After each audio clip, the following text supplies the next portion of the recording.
Welcome to today's Industry and Campus webinar, The Edge of the Possible for Higher Education. My name is Jason Martin, and I'm an online event producer at EDUCAUSE, and I'll be your moderator for today. EDUCAUSE is pleased to welcome today's speakers, Kurt Heimbigner, Shaya Phillips, and Steve. I'll introduce them in just a moment, but first, let me give you a brief orientation on today's session's learning environment. We hope you'll join us in making this session interactive. To open the chat, click on the chat icon at the bottom of the presentation window. You can use the chat to make comments, share resources, or to pose questions to our presenters. Be sure to select either everyone or panelists and attendees from the drop-down menu to engage in the conversation. We'll do our best to address your questions throughout the presentation, and we'll also have some time at the end to catch any questions we miss, so feel free to type your questions into the chat throughout the webinar. If you have any technical issues, please direct a private message by selecting technical help. Session recording and slides will be archived later today on the EDUCAUSE website. And now, let's turn to today's presentation. In this session, we join a panelist of guest speakers for a dynamic discussion about embracing the student-first revolution. These experts will explore how universities and colleges are differentiating from the pack by placing students at the center of the digital experience. You'll discover how leading institutions across the globe are using technology to empower students and transform while controlling costs. Steve Morgan is a co-founder at Squiz and today's webinar host. Steve has been working with the higher education sector for over 20 years and now runs US operations for Squiz. Today's first panelist is Kurt Heimbigner. Kurt Heimbigner is the Senior Director of Integrated Marketing and Web Communications at Gonzaga University. Kurt managed the redesign of the university's public website, gonzaga.edu, and developed its first intranet, MyGU, both of which launched in 2018. He has been with GU for 11 years after a career including roles in software engineering, web design, and marketing at companies ranging from fast-growing startups to large corporations and digital agencies. Our second panelist is Shaya Phillips. Shaya Phillips is president of CSSP Technology Services and previously served as interim chief information officer and AVP for IT at Fordham University and was chief technology officer and CIO at the Fashion Institute of Technology. And with that, let's begin today's Industry and Campus webinar, The Edge of the Possible for Higher Education. Over to you, Steve. Thanks, Jason. As Jason said, I'm Steve Morgan, co-founder of Squiz. I'm very pleased to have Shaya and Kurt with me today for this panel. So welcome, Shaya, Kurt, and thank you for joining. Our topic today is how universities and colleges are differentiating from the pack by placing students at the center of the digital experience. For our agenda, I'll start with an introduction to Squiz before setting the scene with a few slides on the changing landscape that we're seeing at present, followed by our panel discussion and an audience Q&A. First of all, a little bit about Squiz. First of all, who or what is a Squiz? In Australia, to have a squiz at something means to have a look or a glance. So to start a website company in Australia and call it Squiz is not odd at all. It's actually very logical.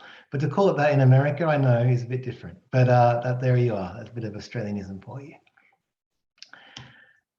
We market a digital experience platform we developed that empowers you to develop digital experiences for your constituents. This platform is made up of a number of interoperable components, starting with a web content management platform called Matrix, a search and analytics system called Funnelback, integration platform as a service called Connect, and a digital data service called Data Store. We also have some out-of-the-box applications to get you started on your digital journey, Squiz Edify that powers the student experience, and Squiz Workplace, which is employee experience or an intranet. And all of this sits on our Squiz Cloud or Amazon Web Services. We have offices all around the globe, in the United States, Europe, in the United Kingdom and Poland, and Australia and New Zealand. And we work with over 100 universities worldwide. These universities rely on Squiz technology to power their digital experiences. You can see a selection of them in our obligatory logo soup slide on your screen right now.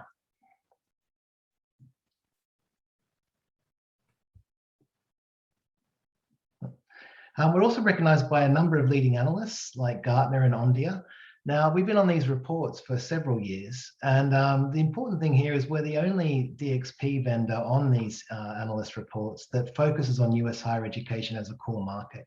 So we bring these technologies to US higher ed with our team of engineers and implementation specialists. So onto the changing landscape in higher education at present, setting the scene for our panel discussion. But the first thing I'd like to touch on is how student expectations have changed. I think we all know that students expect digital services to be easy to understand and use, and that we need to collate information in a personalized way for them that accompanies them throughout their journey and evolves with them, from choosing a school to graduating and beyond. The bit that some of our customers find harder to achieve is the expectation students have of a concierge-like experience from those university platforms. So beginning from when they're choosing their school right through to graduating, they want to know things like, how am I tracking against my goals? Where do I need to improve? What does my day look like? What's due? Where am I supposed to be? When does the bus get here? These kind of concierge experiences are commonplace in other brands and institutions they deal with in their life, and they expect the same from their university. It's a bit harder to achieve, and we'll discuss that in the panel a bit later on. But all of this, and then all of this has to be available in person, on the phone, online, and mobile, and know who they are and roughly what they're after before they ask it. Easy to achieve, right? The second thing is the impact of COVID-19 on hybrid learning. We've seen the impact of COVID everywhere, of course. It's probably most obvious in graduate and business schools, though, where students are demanding flexibility built into their into their learning offer. Being able to choose and shift seamlessly between on-campus and online learnings, depending on their schedule and their requirements. As a result, the digital experience is now more important than ever. And there are three broad approaches we're seeing in the university sector in the US. One is an online focus. Some of our customers have thrown a lot of resources behind being seen as online specialists. The second school is separating an online experience versus a campus experience. And some of these customers have even chosen to slightly separate the brand of the online university versus the brand of the campus, the on-campus experience at the university. And then we have some customers where the on-campus experience reigns supreme, and it's just complemented or augmented by the online offer. It's certainly secondary to the on-campus experience. And they're the three broad schools of thought people fall into. And we'll discuss that more in our discussion as well. The third area of change is technological advancement, is technology. The tech exists now to engage with students, prospective students, current students, past students, in a personal way and at scale. We're finding at the moment it's not so much the technology that's holding back these efforts. It's more the skills, people, and process within the universities themselves and how they can engage with that technology and empower their students with it. Second thing is interoperability is also getting a lot easier. It's becoming easier to present a unified digital experience to people in terms of content. What's a bit more difficult is presenting next best action or recommended actions to people based on what they're looking at the time. And we'll talk a bit about that too. Then there's a social media landscape to consider. Some conversations are happening in the social media world, and they're not happening on your digital properties. So how you monitor those, engage with those, find where they are, and interface your own digital experience with them is also becoming very important to the overall digital experience for the student. And then sharing. The growing emphasis on things such as artificial intelligence and machine learning requires a lot of data to power it, but also a lot of skill and a lot of technology. And sharing some of the more building block-like assets amongst universities can help the university focus on what's truly important to them and what differentiates them as a school. Organizations like AJCU, the Association of Jesuit Colleges and Universities, of which Gonzaga and Fordham are a part, help enable that kind of thing. And we'll discuss a bit more about that as well as the panel progresses. So that's setting the scene in terms of student expectations, the changes because of COVID, and technological advancement. So now I'd like to start with our panel, the people you came here to see. So Shaya and Kurt, we might start with you. How have you seen student expectations changing? And therefore, what does being a student-first university really look like in 2021? Oh, I think you're on mute.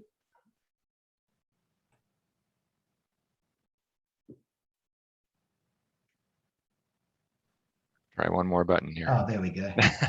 Apologies about that.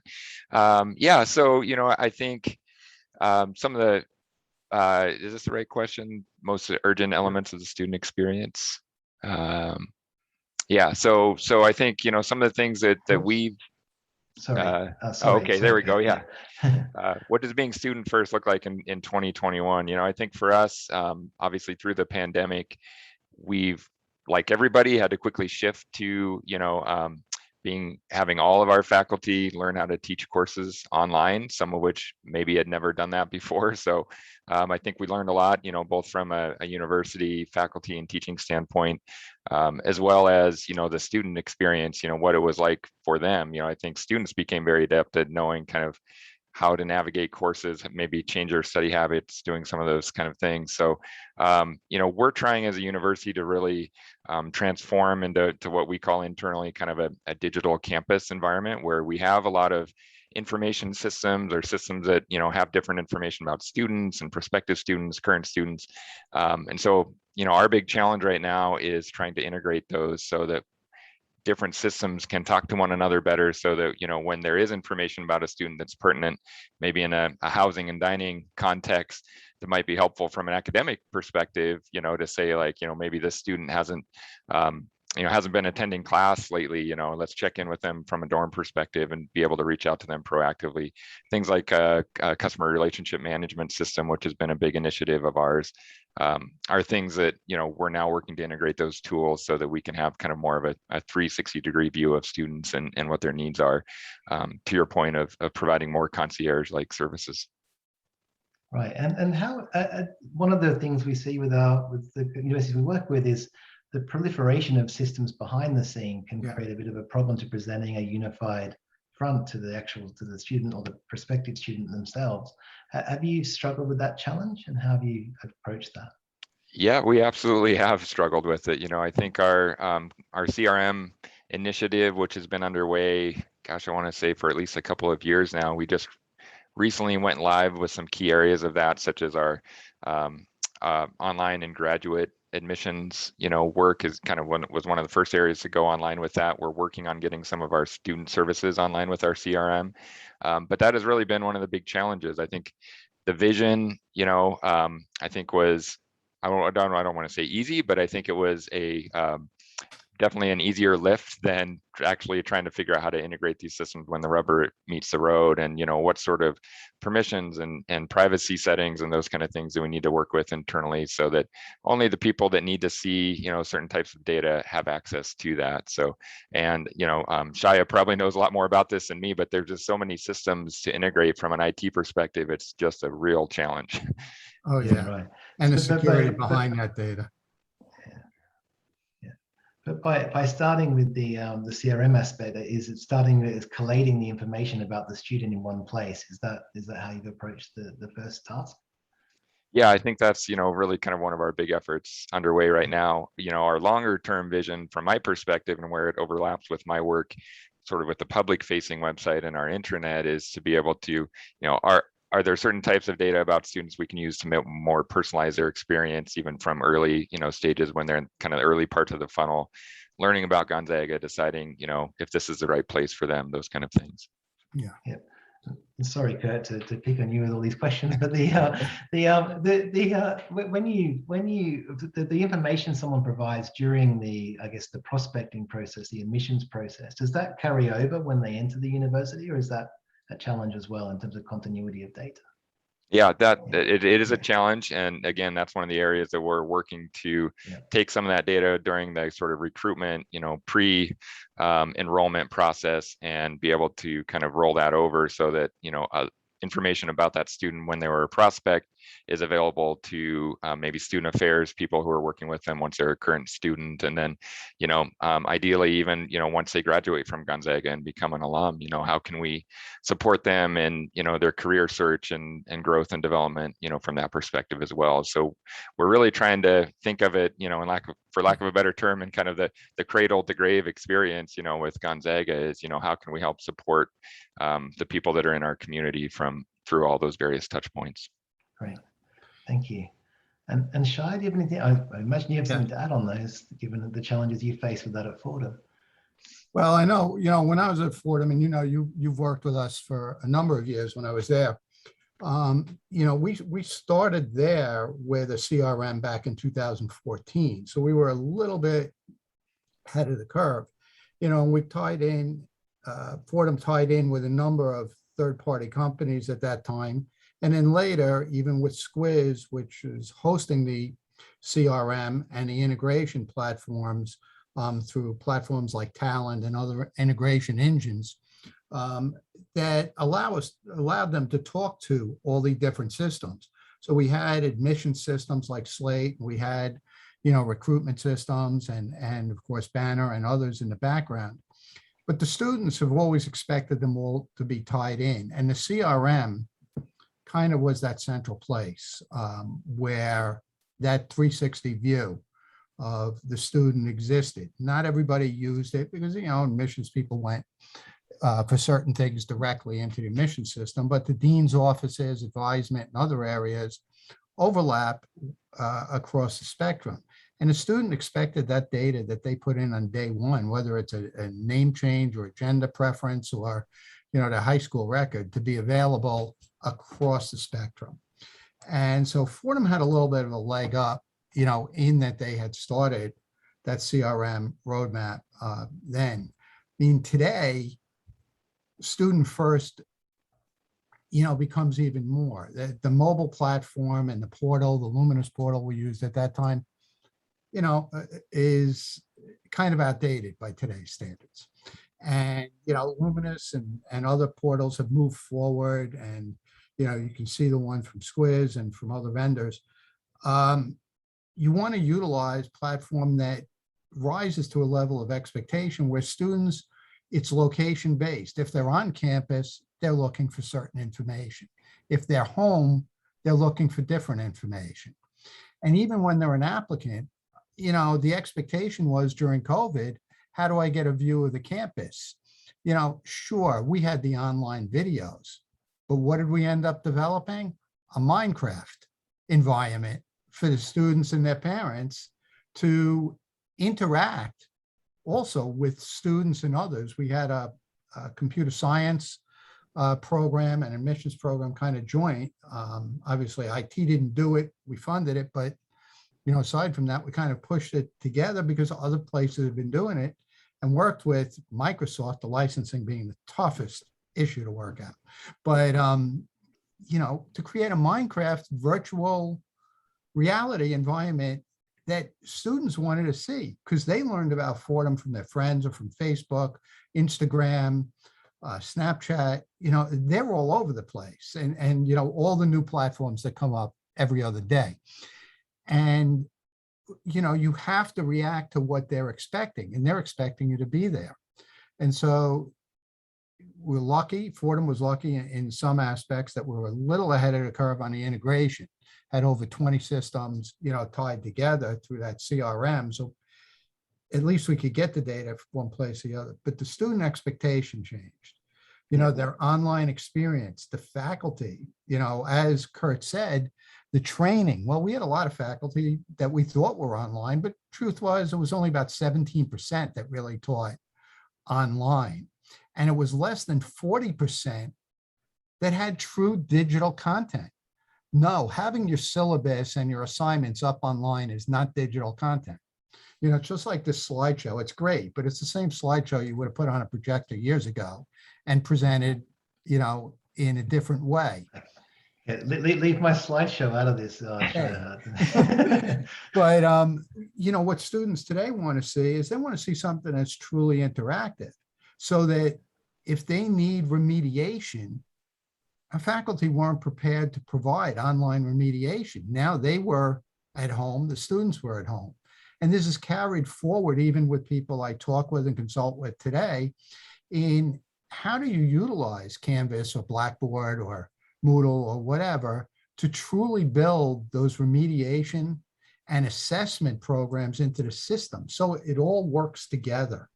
So they don't, have to find it. And then the other piece is if they need tutorial assistance, it needs to notify the faculty member. The faculty needs to see those results in real time, not 2 weeks later. Yeah. In the report. Yeah, So, definitely. Yeah, I think you touched on a number of things there, but we've definitely seen that, the need to interface with things like CRM and other sources of, single sources of truth for student information. We've also had to develop things to complement that information with things you might only need for the digital experience. We have a student blueprint that collects information as well, because you might not want some of that stuff to go back into the CRM, but you might want to leverage it to personalize the student experience online. And so we've definitely been doing a lot of work in that area too. So that's interesting. Let's move on to the next question now. In your experience, Kurt, what are the most urgent elements of the student experience to address as you move forward with digital transformation and meeting some of these expectations? I think for us, and this is certainly one of the areas that's a challenge, is just the, I guess, expectation of rapid answers to questions, being able to find things, easily and quickly. When we undertook our redesign process, I think starting back in 2015, so it took us almost 3 years to do a total redesign and launch. One of the consistent pieces of feedback we heard from our old site was that I can find the information I'm looking for eventually, but I have to dig through all of this content that is geared towards faculty or that is geared towards current students. And so, a major focus of our redesign was try to present content on our public website, kind of our admission to recruiting website that was really just focused on prospective students and external audiences. So that helped a lot. We went from about, a 12,000 page public website to about, 4,000 pages. So, roughly 75%, we cut out there. So, so that helped, but, still there's just that need to find information quickly. So, we find people, even internal students and staff and faculty members, using Google to find pages on our website instead of using our on-site search. So that was an area for us where we found, gosh, we invested a lot of our development resources from a coding standpoint in kind of improving the search capabilities of our site after we launched it, but it just wasn't one of those things where we were ever going to be able to compete with Google. And so we started, asking the question, should we continue to try to build something, or should we look for something that really has a lot of these features that's kind of more off the shelf that we can integrate? And that's kind of how we found our way to Squiz and Funnelback's search and analytics platform. And that's really been a game changer for us in terms of being able to see better, number one, what kind of things are people looking for on our website, and also kind of preemptively present some information to them through some of the features that the platform provides. So I think just that speed of information, expectations are set, kind of back to the previous question, by Google and by these major, companies or social media platforms that have a feature set that for a university with limited resources and limited staff to kind of, build out your website and your technology platforms, it's really a challenge to keep up with. So. Yeah, definitely. Thanks, Kurt. Do you have anything to add to that, Shaya? Yeah, I mean, the whole idea of immediacy. I mean, you talk about the concierge experience, and at a number of schools I've worked with, and Fordham especially, the student expected an immediate kind of answer to their question. And, search is at the pinnacle of all of that, whether it through, be through Google or, Funnelback. At Fordham, they made use of the insight engine in Funnelback a lot to learn about where people were going, what they were searching for, what they were hitting, what their social media experience and other pieces were like. So they would gather a lot of information, but that's where the AI people and our analytics staff really came into play. But they became kind of the most important people. I mean, everybody kind of knows that these days. The information your analytics team can provide, drives all the answers, just about. And that told everybody, well, what is it that's most important? you know, whether it was, how do I get a laptop? Mine broke and I need to borrow one for 2 weeks, to, you know, I'm trying to understand this digital online experience and I need help, to I need more financial aid. And for applicants, you know, where's your net cost calculator? You know, people are always looking for that. I mean, that's a big one. You know, you don't think of it, and, you know, but Kurt knows what I'm talking about. I mean, probably one of the number one searches on people coming in is, what does the place cost? Yeah. You know, but they don't want an answer. They don't want to wait for the financial office to get back with their package. They know they'll get a package offer and they'll get some kind of really tuned response, but they want an immediate, well, if I had to pay out of pocket, what is this place going to cost? 75 grand a year for room, board, tuition, 80 grand a year? You know, what's my ballpark? What kind of financial aid do I need? Yeah. So immediacy, being able to respond, you know, and different chat and chat bots that come up.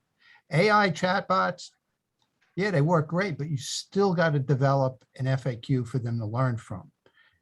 Content people, schools don't have them. Whether it be Fordham or LAU, St. John's, you know, you name it.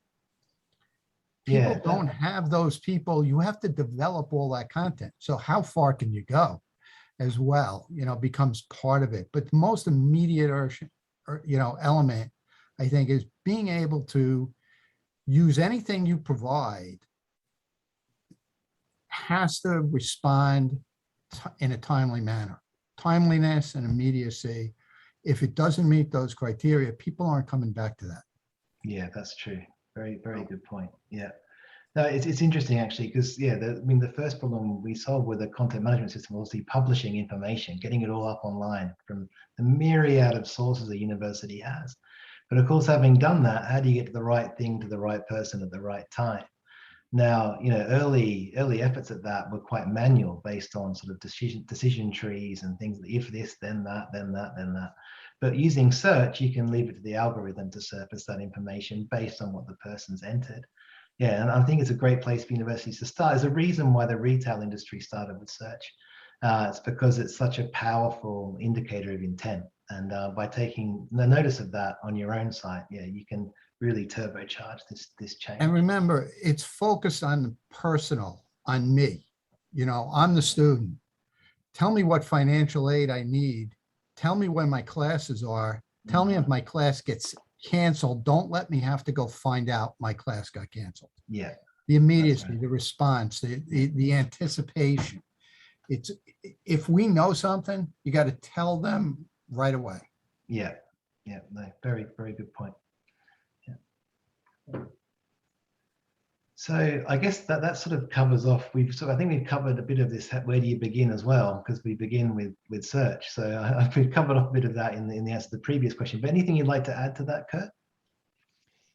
Yeah, you know, I think like we touched on in one of the previous slides, just about integrating all these systems together. I think, you know, Shaya mentioned that, you know, they kind of had a head start, I think, on many universities, at least that I've heard from in our experience here at Gonzaga, in terms of trying to implement a CRM and thinking about these integrations. I think, you know, from my observation, just our experience here at Gonzaga, no matter how long you think it's going to take, you should probably double or triple that, you know, to integrate some of these systems, because I think you always run into roadblocks or, you know, different sort of data transformations that need to happen to do this, you know, issues of permissions and access to data, those kind of things. So, you know, I think just kind of laying out that roadmap and starting to take some steps is the best way to do it. And then I think another thing is to not be afraid to just take incremental steps and see what's working, and then, you know, adjust from there. So, you know, I think we've learned so much in rolling out, going live with our graduate sort of enrollment and application process in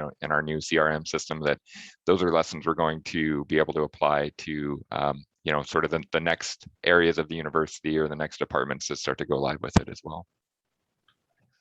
Thank you. Yeah, those roadmaps that he's talking about, or customer journeys, you know, I think in beginning your digital transformation, you know, in addition to the things we've talked about, I think you really have to map out your customer journeys. You know, your student, your applicant, your parent.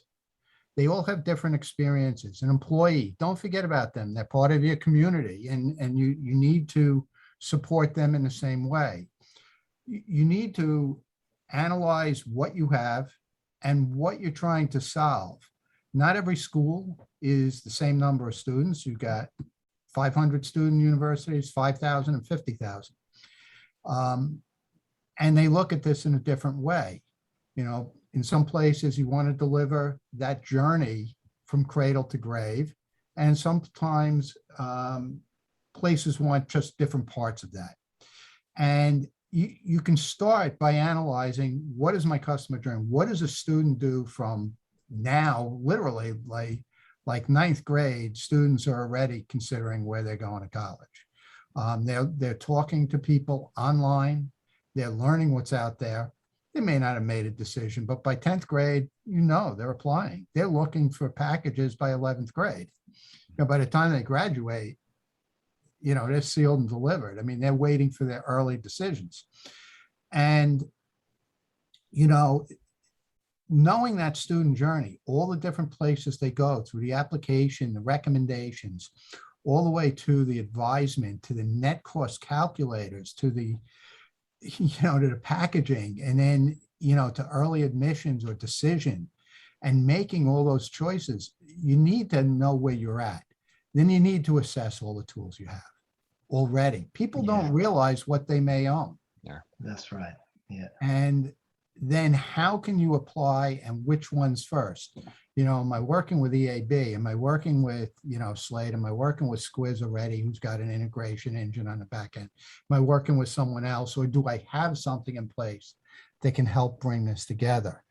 You know, but it all comes down to knowing what the journey is. How do I cater to both students and employees? Because you need a job board in the old days. And today, whether it's People Admin or some other system that delivers on employment, you got students who work on campus, students who work off campus, students who are doing internships, partnering with your academic programs. There's a load of things that you got to put together, and you got to work with different teams. And I'd love to say you can highlight them and say number 1, 2, 3, 4, 5, but you all know in higher ed, it doesn't work that way. No. You have numbers 1, 7, 13, and 4 being the first things, because at least they're related. But you have to identify them so you can deliver a cohesive solution to your community. Yeah. I think, yeah, when you started out there, Jay, made a really important point. And this is, I think, true of any large, complicated organization like a university. It's starting from the outside in. What journeys are you trying to provide? Where are the gaps in those journeys? And can you actually fill some of them with stuff you already have, rather than just going out and looking for something new? So yeah, that's an important, I think it's a really important point, to start with the journey first and how you'll fulfill it. Yeah, I think one other, you know, place to start is to look kind of outside of higher education. You know, we touch on the fact that expectations for students and parents and our customers are really being set by their experiences with other websites or other platforms. So, you know, what is Google doing in terms of search? Are there any of those sort of lessons that you can apply to your site, or things that you could try to implement? You know, Amazon in terms of its personalization, you know, people have those sort of expectations with experiences. And to Shaya's point earlier, they don't understand that all of our systems internally may not be connected. You know, they just know I provided this information to Gonzaga at some point. Why does this other department not have that same piece of information? I've already given them 3 times. You know, I equate it sometimes, if we've ever been to, you know, a doctor's visit, you know, every time you fill out the same medical history form, you know, when you sign in, and it's like, how many times do I have to fill this out before they're going to know this about me, you know? So And the cloud has not made this easier, because, you know, more and more SaaS solutions, you know, when we talk about software as a service and we talk about cloud-based, not for nothing, but that means your data is all over the place. And a lot of that's a whole nother webinar on third party. That should be our next webinar, I think. That You know, you got data all over the place. Now, how do you bring it all together? Because somebody's sitting at a desk in a dean's office, or a student doesn't care where they all are. No, so it's gotten tougher. You know, in the old days, we had everything in our data center. it's not in the data center anymore. It's in many data centers. Yeah. And You got to make it look like it's in our data center. And you've got to have a solid platform and a solid portal to provide that end user experience. You know, I hate to say it, but Amazon, you know, as much as I despise them, on the other hand, they are fantastic at their job. They are. Think of what And you I think, want next.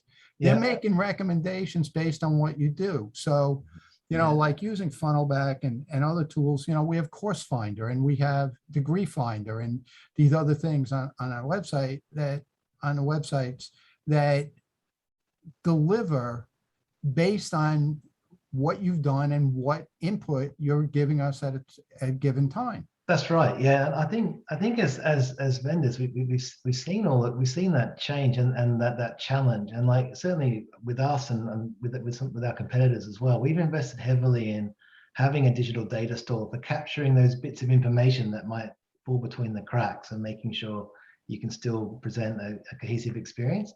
We've also invested in our own iPaaS. Integration platform as a service, just because moving things around between all these different cloud and SaaS platforms is so important to having that unified journey. So yeah, thank you very much for those comments. Down to our final group question.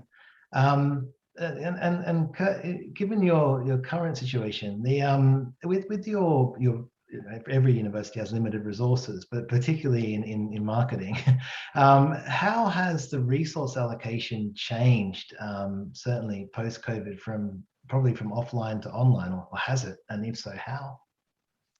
Yeah, you know, I think a great example for us, we have a department called Instructional Design and Delivery, which helps our faculty members, you know, get their courses ready for online, record, you know, lectures as videos and set up their courses in our Blackboard learning management system. So, you know, that's a department that has really sort of been overwhelmed, you know, since COVID in helping, you know, many faculty, you know, get up to speed very quickly. So, you know, that's an area where many resources have needed to shift in order to be able to support that experience that students have had and the way that we've needed to teach and learn during COVID. But I think it's also kind of accelerated our ability to be able to deliver courses better, you know, in an online fashion or remotely, or have these sort of hybrid models. So it's something that, you know, we sort of had and was moving along, you know, for a long time, but was maybe a little underutilized. And now the needle's kind of redlined on that. And so they're a little overwhelmed and overutilized, but it's really kind of forced us to kind of invest more in some of those areas so that we're ready for that. And then I think just in terms of, you know, the student recruitment side, just thinking of ways that how are we doing outreach to students and supporting them better in kind of an online or a digital format versus, you know, expecting that every student is going to make a campus visit, for example, at some point. What sort of opportunities do we have for them to learn about the campus, you know, in a digital way, be it a video or a virtual tour, those kind of things, and how do we put those in front of students more, maybe with the knowledge that they may never visit campus before they decide to come here. So I think those are some of the ways where we're shifting resources to think about that in a more tech first approach. Excellent. And so in terms of your marketing budget, have you seen a shift from offline to online? Yeah, right. Yeah, definitely. You know, I think over time, you know, I've been at Gonzaga now 11 years. I think I would say that the balance of, you know, maybe print projects versus digital has gone maybe 75-25 towards print when I started, to maybe the other way around now. You know, we are definitely investing more in, yeah, whether it's online advertising or, you know, certainly video is something we can never keep up with from a marketing department standpoint. The request for and opportunities to use great video, you know, content online has really been big for us. So yeah, we're definitely seeing a shift in that direction. Great, thank you. And Shaya, anything to add to that? Yeah, I mean, you know, just to build on what you're saying, I mean, I saw a lot of resources shift, but instructional technology was number one. You know, as I said earlier, and we talked about it a little bit, not to repeat too much, but helping faculty and students understand and build on the digital media design, because a lot of stuff just wasn't really in a digital format. Online assessments, a lot of training has changed in student first technological approach, because a lot of schools now want to provide online experience in addition to the on-campus experience. So if someone's homesick, someone has to be out, they can continue their education and not lose out on a week or 2 weeks, or with COVID, the typical 2 weeks, you got to go isolate. They're out of the classroom, but they shouldn't be out of the environment. They should still be part of everything while they're not there, but also it's an alternative. And as you said, some schools are going full online and some are creating multiple personas for their marketing. The other thing that really changed and at Fordham was the reallocation of a lot of project management staff to work and put together work teams with the instructional technology group. So there was a real kind of interdependency that grew there that we hadn't really utilized or seen at different schools before. But I think a lot of schools experienced that, and they were able to utilize project managers in a very different way to help guide that process. The other thing that happens with the student first tech approach is, unfortunately, all schools are short on this, is content developers to work with analytics and artificial intelligence. We moved some money at the time when I was at Fordham towards content development, but even that led to an additional full-time content developer for different content types, whether it's a news group, whether it's live news, whether it's video, whether it's whatever. There are content types, but then there has to be not just raw content to go with it. That's right. So, yeah. That became a big thing, and they overlapped with the social media specialists. So, and I can't really draw a differentiation, but they all kind of go together. They need the analytics so they know where to build and know where to respond and know where to go. And like Kurt, like you said, Fordham went from 30,000 pages to about 5,000 primary public facing pages. And you have to know where to go. How do you do that? You need people to help analyze everything. Okay. So, you had that website management and integration we've all been talking about, but content developers and analytics outside of the instructional side, absolutely needed. There was email marketing that grew, omni-channel communication, meaning using multiple channels. We weren't just sending email. We were using everything from email campaigns to Facebook, to Instagram, to posting what's going on, what is the community, make everyone part of that community. Yeah, that's an interesting bit, that whole with the channel of communication. We have a number of customers who thought their customers were communicating in what their students were communicating in one way, but were actually over here, and had to find a new way of enabling that. So, and it meant, very interesting. and it really meant building out our omni-channel communications. Fordham and most schools use something. Unfortunately, most of them are great at pushing out information to Facebook, Instagram, or email campaigns. The problem is when the student comes in multiple different places and conversing, you have to continue the conversation, whichever media they move to. Yeah, whichever they wear. Exactly, and keep it consistent and know who they are. Yeah, that's the. And there's only a few platforms out there that do it. I mean, I don't want to go into those again. Another whole. That's another webinar we could do. Yeah. Yeah. We're setting the scene. If EduCalls want to do a series with us, aren't we? So. All right. Okay. So thank you both for the general panel questions. I've now got some individual questions for you both based on some things from that you've worked on. And I'll start with you, Kurt. Sorry, this is just. Oh, there we go.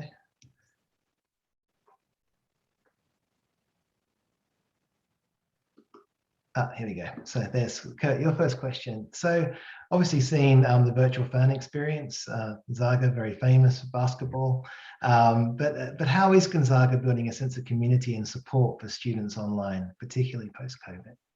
Yeah, well, I think the one, I'll start with the one you mentioned there with our basically our fan fest community during the NCAA basketball tournament. So, in pre-COVID times, our socials and things like that we would have before, our conference tournament, the WCC tournament down in Las Vegas, and then of course if we made the NCAA tournament, those events were huge draws for our alumni. We have a great fan base that will travel from all around the country to come see us wherever we're playing in those tournaments. So, you know, it was a big concern for us because it's a great time for us to connect with alumni and our overall community. Even a lot of students travel to those games. So, so we kind of scrambled, you know, last spring during COVID to think of, you know, what is something we could do to keep that sense of community going, even in a year when we can't get together in person to sort of celebrate and connect. So,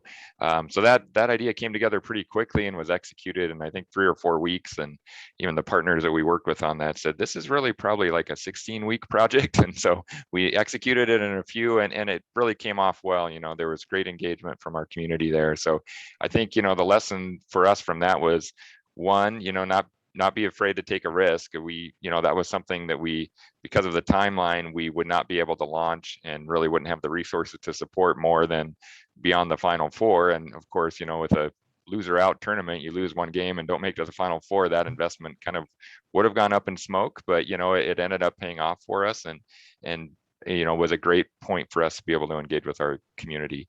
From an undergraduate standpoint, our undergraduate admissions team has done a really great job in utilizing a platform they found. I believe it's called ZME, which is a kind of a social platform built specifically for communities of students that are, you know, looking at different universities. So a student could sort of join the Gonzaga ZME community and really engage with other students that are looking at that, maybe even find, you know, potential dorm mates, you know, roommates from that sort of situation, ask questions about the school. You know, we of course have access to the platform, and our admissions counselors can jump in to kind of help guide a conversation or answer questions. But, you know, my understanding is for the most part, they don't really need to do a lot of it. The community of students is really answering a lot of those questions and helping support each other as they make their decisions. So I think that's another great one from an undergraduate perspective.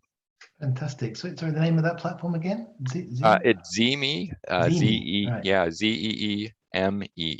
So right, great. Yeah, Okay. so that's been a good one. And then, you know, I'll mention one more just from an international student perspective that just launched for us last year. We partnered with a company called Shorelight that sort of specializes in helping international students apply to different universities, and then supporting them through the application process and all the requirements from whatever country they may be coming from in order to provide documentation and those kind of things. And then they have a great network of support for even after students, you know, get to campus, and being able to support them as they're in a new place. So that's real important, you know, international audience in terms of us trying to, you know, diversify our student base and student body, and you know, just really kind of give more international students an opportunity to be Zags. Great, thank you very much. And Shaya, question for yourself. There was a great article written about Fordham IT when COVID hit, and the switch to online was very swift, and there's a lot of praise for that. But I guess talking about the good bits is great, but what were the hard bits? So what did you have to overcome to make that sort of change happen so quickly? Oh, got it. Sorry about that. You know, I think the people at Fordham did a great job. We started planning about a month in advance. Once we started to hear about things happening, we had, you know, Blackboard was our online system, and most of the faculty had course shells already up in that. You know, so as I said earlier, faculty, mainly we had to help digitize. So we started digitizing their work and working with certain faculty for online assessments as well at the same time.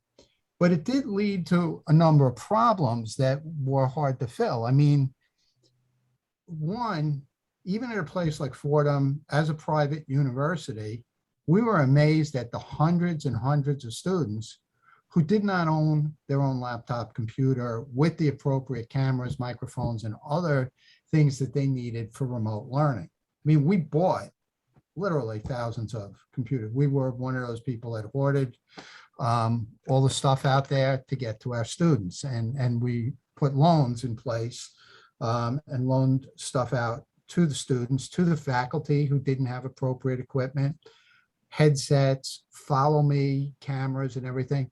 But, you know, as one of the questions I saw in chat, just to overlap with that, it did create, you know, for some of the faculty, a situation where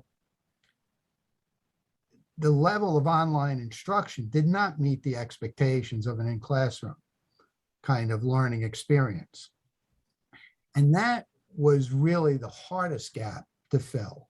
And regardless of what we did, we could train all the faculty in the world, but an online learning experience takes different kinds of people. I can do great if I get up in front of a classroom. We literally, you know, get up in a classroom, you work on a marker board. We had some faculty who tried to do the same thing. They were using their camera or they were using their screen and they were sharing essentially writing on the board, drawing lines without making those things little changes like annotating rather than drawing, sharing so you could get online feedback, make a huge difference. But this is not something people were used to doing.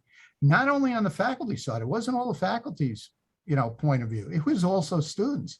We also had situations where we had to teach the students how to be part of an online classroom.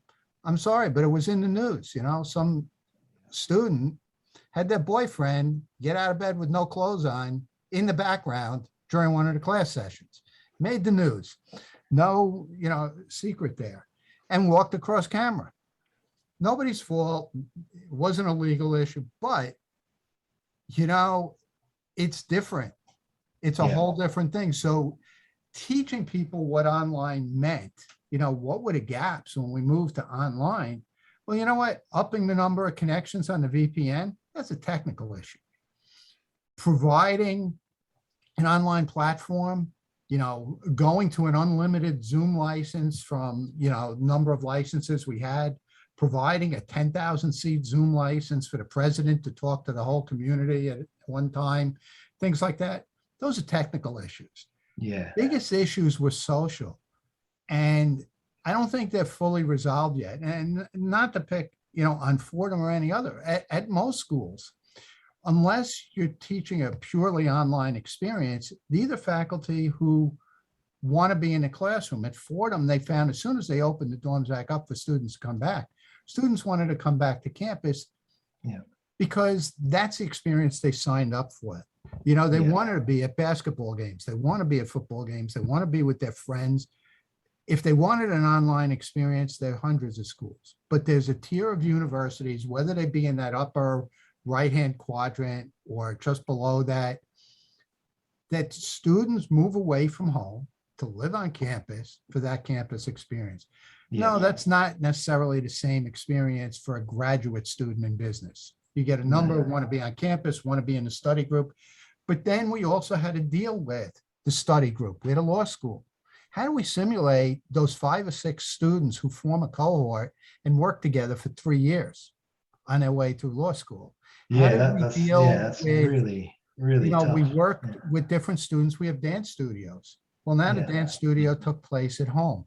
These were some of the gaps we had to figure out. Well, how do we provide a dance class when they're in 20 different places?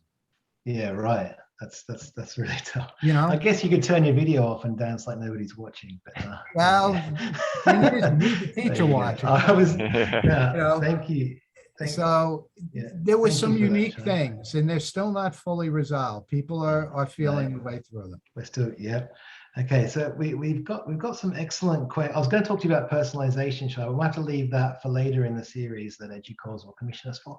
And so and go on to some audience questions because we've got some great ones here. The first one is from Peggy Semingson. I have seen a backlash against online after a bad impression from remote teaching, emergency teaching, and confusing it with true quality online instruction. What can be done to counter such perceptions? Well, just what I was talking That's about. what you were just talking about. Yeah. You know, Yeah. a lot of people went online, and just presenting your coursework is emergency remote learning. It's not Yeah. a quality education. We're not giving the type of education. The issue there became very vocal. You heard of schools giving refunds, partial refunds, all sorts of things. There are schools who went to a two-tiered online system. Some schools offered 30–40% discount for online learning versus the on-premise experience, but that didn't solve the problem. A true quality online instruction, you have to build a reputation for it. You have to be able to take what you deliver in the classroom and deliver it digitally. And I'm not talking about necessarily the same experience. A classroom experience is a unique experience that's in person, but the online experience has to deliver the same outcomes. And you have to build that, and then you have to, over time, because emergency remote teaching got a bad rep. It did, yeah. I think that's the takeaway. It's a discipline in its own right, and you have to design that experience based around Overcoming those perceptions. Yeah, is it's really tough. Very difficult. Yeah, and I think it's harder for the on-premise school to fix that because they're not focused on that. I mean, Southern New Hampshire, they're an online experience. That's right. You know, their teachers were trained in how to present. They didn't try and walk up to the marker board, so to speak. That's right. Yeah, it's a dedicated skill. I agree. No, thank you for that. Shaya. I've just got a couple more questions from the audience. I'm worried of the time here. Kurt, you spoke about the shift to online, forcing Gonzaga to think about how students are introduced to the university and to challenge the notion that most students will visit the campus in person. If you shift online and attempt to create that experience online, how do you make sure the things you create are actually finding the right audience? Yeah, I think that's a great question. That's a great question. For us, you know, it's a matter of trying to utilize whatever type of analytics, you know, the various platforms have, whether it's a virtual tour platform, a video platform, if we're presenting like a video walkthrough of campus or something, our website, of course. And just trying to find, you know, what are people engaging with? And sometimes you may think that the things that are going to get the most engagement don't really work that well, and something that maybe is a little simpler or a different format, is kind of off the charts. And one example I can give that really is probably one of our most loved videos that we've put out from a prospective student and campus tour standpoint was kind of it was totally student shot. They carried around their iPhones and basically shot selfie videos of themselves. We had about, 8 or 10 students that did that, and assembled the clips of that into kind of a day in the life at Gonzaga sort of video. And that has been overwhelmingly loved by prospective students, parents, because they get to see.